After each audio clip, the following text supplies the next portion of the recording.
Works allowed, and let's get straight into it. The Indiana Hoosiers will take on the Miami Hurricanes in Miami for the national championship on Monday. And this is kind of a weird championship team game because the Indiana Hoosiers is a blue blood. They known for winning national championships and going to the Sweet 16 in basketball, not football. And the Miami Hurricanes, you know it, whether they're infamous or famous, they're known for winning national championships.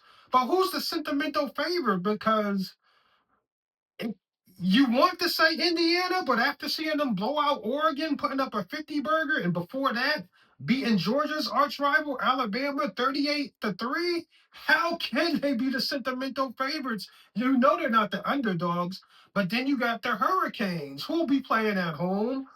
And Carson Beck, you want to feel sorry for him because he does have two national championships. He's been in college for 7 years, but the two national championships he has for the Georgia Bulldogs, he wasn't even the starting quarterback. And when he was the starting quarterback for the Georgia Bulldogs, they would lose when it came to those national championships or the game before you get there. So who's the sentimental favorites? Is it the Indiana Hoosiers that have been, winning close games all season, but get to the playoffs and they're running through people? Or is it the Miami Hurricanes who barely got into the tournament because it was, after they lost two conference games to lesser opponents, they had the head-to-head advantage against Notre Dame. But a lot of people were saying Notre Dame would beat Miami if they played the time they were doing the selection because Notre Dame ran off 9 or 10 straight wins. So do you feel sorry for Carson Beck, the 7th-year player who's never had a championship but sat on the bench for championships teams at Georgia? Now he has a chance to lead his own team, the Miami Hurricanes, at home to a national championship? Or do you vote for the Heisman winners team, Fernando Mendoza and the Indiana Hoosiers, small market, backyard basketball, Midwest, USA, Smallville, do you vote for the Indiana Hoosiers? Or will Miami get some of that sentiment and some of that pettiness because of the way Indiana is blowing people out?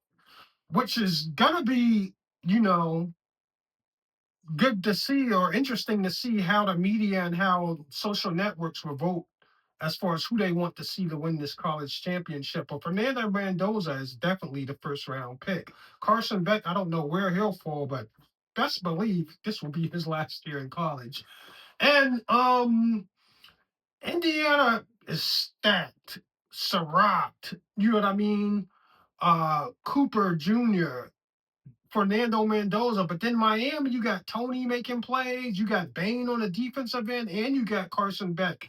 I can see Miami winning this game, even though they won't be favorites, and I can also see the Indiana Hoosiers blowing them out, or the Indiana Hoosiers winning a close game. But I can also see Miami opposing their will against the Hoosiers and winning. It's hard to pick, but I'm gonna do my prediction. I'm gonna take the Indiana Hoosiers to win the national championship on Monday. Shotgun. Pick six to start this. Balls in his 1 year there, so Cignetti brought him to James Madison in the portal where he excelled. Now he's a Hoosier. Deep throw, Charlie Becker! Touchdown, Indiana!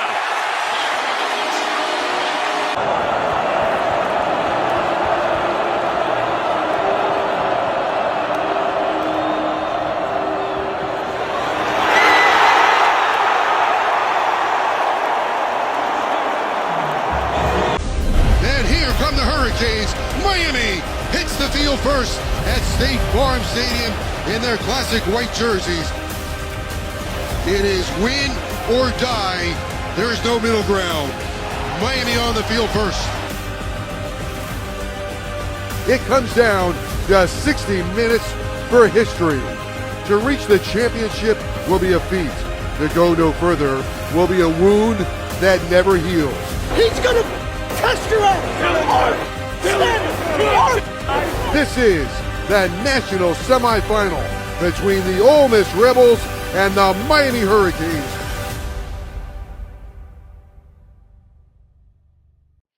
Now we got the divisional coming up Saturday and Sunday, and I'm about to give my predictions first, let's go to my squad, the Denver Broncos versus the Buffalo Bills. And the Broncos, people were saying they were a Super Bowl contender, but after the 4 straight games of scoring 20 points or less, despite winning 3 out of 4, the media and the people aren't going to believe in them. But like I said, things go in bunches. To win 11 straight is good. Maybe that loss in Jacksonville, you know what I mean, was a good thing to let Denver reset. And maybe these 4 straight games of scoring under 20 points would lead to a reset in the offense because we scored 44 points, 33 points, 28 points on multiple occasions, 34 points, I think it was, in this game against Green Bay. So we can put up the points when we have to. So I feel like Sean Payton might have something up his sleeve against Buffalo. And I feel like if they have a lackluster performance and Buffalo beats them, I think you might want to take the play calling abilities away from Sean Payton because of the inconsistency. But my pick for this game is the Denver Broncos, 19-10. It's going to be an ugly game, especially for the Buffalo Bills. I think Josh Allen is going to be banged up. I think their receiver core is banged up. I think they're going to stop James Cook, and I think they're going to get a lot of pressure on Josh Allen. Josh Allen went out with a concussion possibility. They put him in a concussion protocol. The independent doctor said he was ready to go, but then he twisted his ankle too. So this is why having a bye is perfect for a team like Denver. You know what I mean? They were tired. Like the offense is tired. Now people are saying Denver played a vanilla offense against the Chargers because they didn't want to show the Chargers too much just in case they had to play them again, and they didn't want no injuries because Cortland Sutton only had 1 catch on 2 targets. So I believe that, but I'm taking the Denver Broncos over the Buffalo Bills because the Denver Broncos are rested. They're too healthy, and Buffalo is too banged up. So give me the Denver Broncos. And then the New England Patriots versus the Houston Texans. I'm taking the New England Patriots. CJ Stroud, he cannot keep getting these chances and keep letting teams back in the game with his fumbles. And it's another cold weather game. Now, New England had an easier schedule in Denver. If you look at it now, when they say strength of schedule, they go in by the team's record last year. But a lot of teams that was bad last year was good this year. Jacksonville, Houston, you know what I mean? The Indianapolis Colts, they sucked last year. They was good this year. The Chargers was good this year. So the Raiders suck. Okay, the Jets suck. Okay, that's probably was taking off percentage down. But Denver played a good schedule. So Houston, they got the offense. I mean, they got the defense. The defense can stop anybody, but going into Foxborough is a hard task, just like going into Mile High is a hard task. And New England can put up a lot of points. They can run the ball. They can throw the ball. They got good receivers like Stephon Diggs. They got the 1-2 punch with Stevenson and the other back from Ohio State. So they can beat you in a myriad of ways. And Mike Vrabel has a good defense of his own. The reason I'm taking the Patriots over the Texans, because like I said, it all comes to health. You've seen Nico Collins go out with an injury against Pittsburgh. He had like a head injury. He came back. He still might be a little banged up over that. You've seen the mistake CJ Stroud made against a team like New England that doesn't have a 41-year-old quarterback that's immobile like Aaron Rodgers. That will not go well. You cannot have, your defense, your offense fumble the ball and give your defense that short field for New England to score. So I'm taking the Patriots. Now, let's go to Chicago versus the Rams. I'm picking Chicago. Weather is everything, if you ask me, especially against the LA Rams. Well, today, as we speak, while I'm recording this, it's 80 degrees in LA. It's going to be cold and windy in Chicago. You got to deal with Caleb Williams. You got to deal with an opportunistic defense that gets a lot of takeaways. And you got Caleb Williams that's getting Rome Odunze back and is finding chemistry with Colston Loveland and DJ Moore. Plus, you got a running back tandem led by DeAndre Swift. I think the Chicago Bears can advance to the NFC Championship. So I'm going to take the Bears over the Rams. So then we have Seattle versus the San Francisco 49ers. Whenever Seattle is good, they own the San Francisco 49ers. It was just facts since the Legion of the Boom, Colin Kaepernick days. They always were able to beat San Francisco when they're a good team. And with home field advantage, that 12th man is going to be rocking. I think with the two physical backs, Kenneth Walker Jr. and Charbonnet, they'll be able to wear down this banged up 49er defense. And I think they'll be able to take it. Plus, you got Njigba and Cooper Kupp. Cooper Kupp might come alive these playoffs, but even though if they don't, Sam Darnold has found another pass receiver that he trusts in A.J. Barner, the tight end, who has a couple of touchdowns too. So I'm going to predict the Seattle Seahawks against the... Right now. We'll watch the play first because they're going deep. They're going deep, and stepping in front is Surtain with the pick, and Watson was hurt. Surtain high-stepping and slipping by. Get anything going. They just haven't been able to do it. There it is again. Got away. Then gets popped. Lost the football. It's recovered by the Patriots. On the fake, Williams looking downfield, launching downfield, going for it all. It is caught. Bears win it. DJ Moore.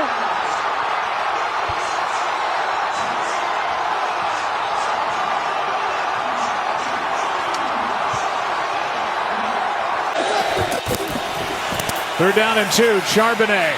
He's got it and plenty more. Touchdown, Seattle.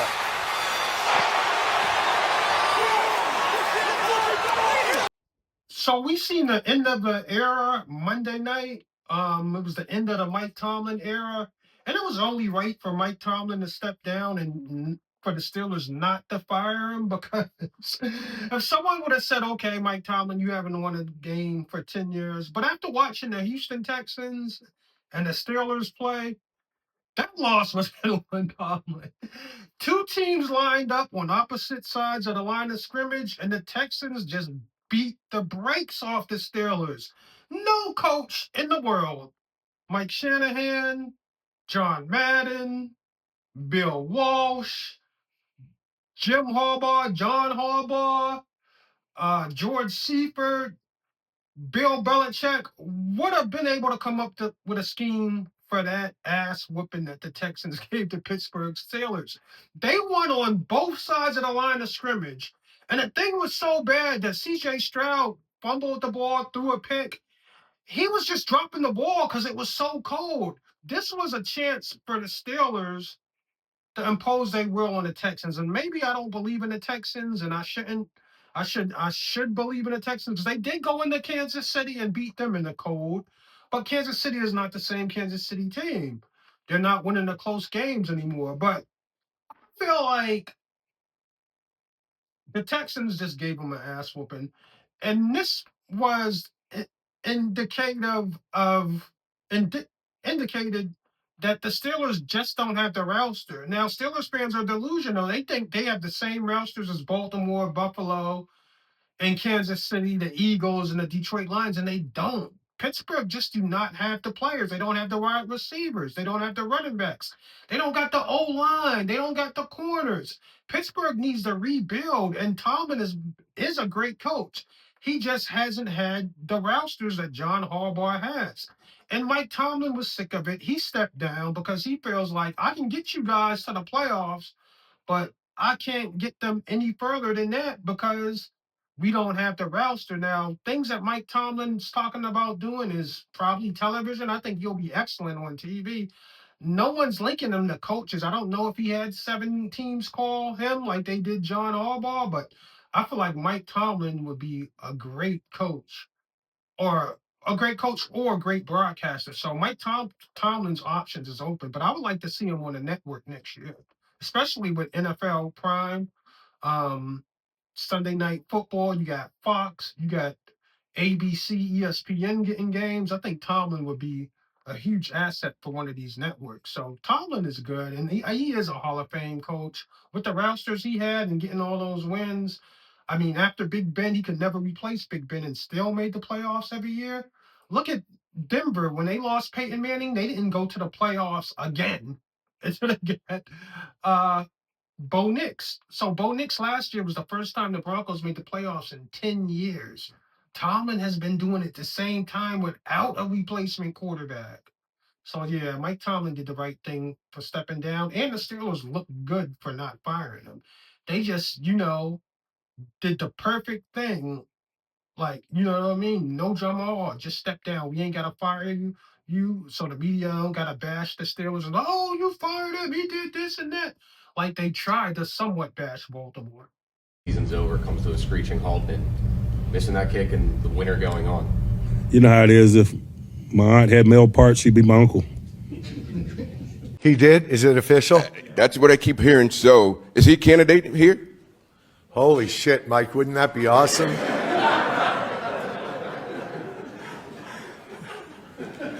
Only if John takes the Pittsburgh job. Wow, wouldn't that be interesting? I don't know, that thing last week maybe disqualified him for my opening.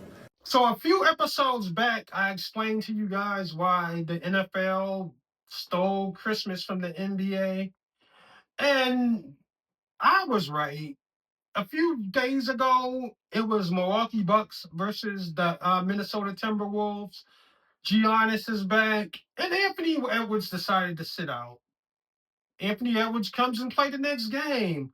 That is just terrible. You know we all want to see Giannis versus Anthony Edwards. Like the NBA just does this to themselves, and I wonder why we hate the game. Now we go to ESPN. They're advertising the LA Lakers versus the San Antonio Spurs. National televised game. And LeBron is super petty. Him and Rich Paul. LeBron is the king of petty. You know he had that little spat with, Stephen A. Smith and that beef last year. And because of that, right before that, LeBron says, anytime it's a back-to-back, I'm questionable. Anytime I'm 41 years old, I'm questionable. Anytime it's the back-to-back. Mind you, this is ESPN's national televised game that they're advertising Luka and LeBron versus Wemby and De'Aaron Fox. You got people in San Antonio, whether you like it or not, the 41-year-old LeBron James is the biggest draw in the NBA. Just like Kobe was when Kobe was doing that retirement tour. Kobe's game tickets was expensive as hell because this was your last time you were going to see him. LeBron hasn't announced his retirement, but the way he's playing, this might be his last year because the media and all this stuff about him talking trash about Austin Reeves or whatever, his management, Rich Paul, talking about trading Austin Reeves just to try to get a 41-year-old a ring for a super. It's not happening. No one's mortgaging the future to throw up a Hail Mary for LeBron to get his, fifth ring at age 41. The Lakers do not have it. LeBron will never win another ring in his NBA career. His last championship was the bubble championship. Now let's get back to the pettiness of LeBron. Him and Stephen A don't like each other because the comments he made about Bronny. And then after that, Stephen A went on like 8 talk shows and said how he wasn't scared of LeBron and how he thought LeBron didn't like him. So ESPN is the network that paid Stephen A. Smith over $100 million for an extension. And they advertise in this game heavily. You got NBC with NBA games. You got Prime with NBA games. You got what else? ESPN, NBC, and Prime, and Peacock got games, NBA games. So ESPN is trying to get a lot of these high-profile games, as many as they're gonna get. So just because LeBron James has a problem with Stephen A. Smith, he sits out and watch the Lakers get blown out by the Spurs. He sat the game out. Luka had a good game, and then they pan to LeBron on the sideline, and LeBron looks as better than he's did in years. He's not even hurt. He set out for rest for one reason only. That game was on ESPN. If that game wasn't on ESPN, LeBron would have played. If that game was on Peacock, he would have played. If that game was on NBC, he would have played. If that game was on NBC Prime, he would have played. If that game was on the NBA League Pass, where you had to pay or have a subscription to see it, LeBron would have played that game. But LeBron was so petty, he hurt the fans, the Lakers fans, for not playing that game. All the Laker fans around the world that wanted to watch that game on TV. He hurt he hurt the Luka Doncic fans, and he hurt the San Antonio fans and ESPN fans that paid $30 for the app, that don't want to pay $90 for a cable bill, that just want the apps to see NBA games. On a Wednesday night, that's the only reason LeBron sat out a big-time game like that with Wembanyama. And the Spurs just beat OKC 3 times in a row. So they were a national championship contender. So why wouldn't LeBron play that game? You already had Austin Reeves out. You could have showcased your talent, but he didn't want to do it on ESPN.